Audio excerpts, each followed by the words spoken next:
does that mean? We technically butt heads. Yeah, exactly. After decades of gun violence, guns and trading, and human trafficking, with tremendous strides in technology for identifying, tracking, and sanctioning perpetrators of related crime, this treaty is actually not good enough. My comments are here to help build and strengthen this treaty and to make it more robust. As a parliamentarian advocate with PGA, I recognize the efforts of several years of consultation leading up to this arms treaty. However, I would like to record my disappointment with what appears to be a somewhat weak and ineffective draft submission. This treaty cannot propose political expediency but remain, to a large extent, legally inadequate as far as clear definitions, enforcement, and compliance are concerned.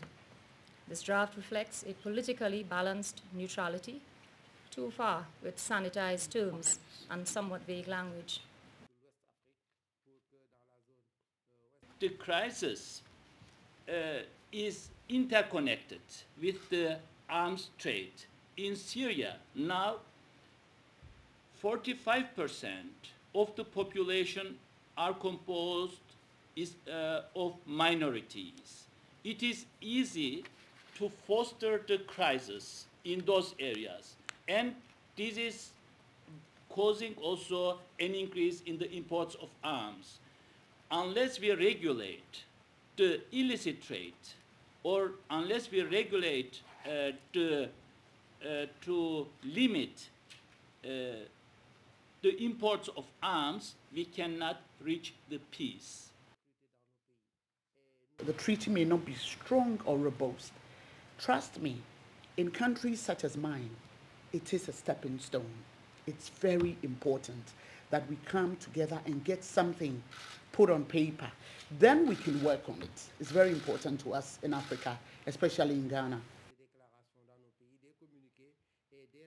If the arms treaty requires a little tweaking, that you can shift the power brokering just a little, that's the step I think we need.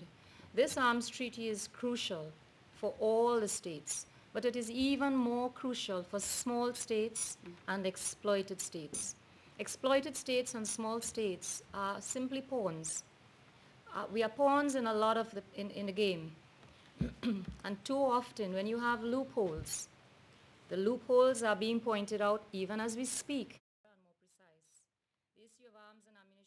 We're not going to see a significant change in governments selling arms to other governments, or shipments of arms going to particular conflicts where agreements have been made, whether international or bilateral. But what it will mean that in the first instance, it's more transparent, it is more traceable, it has to be matched against new and exacting criteria.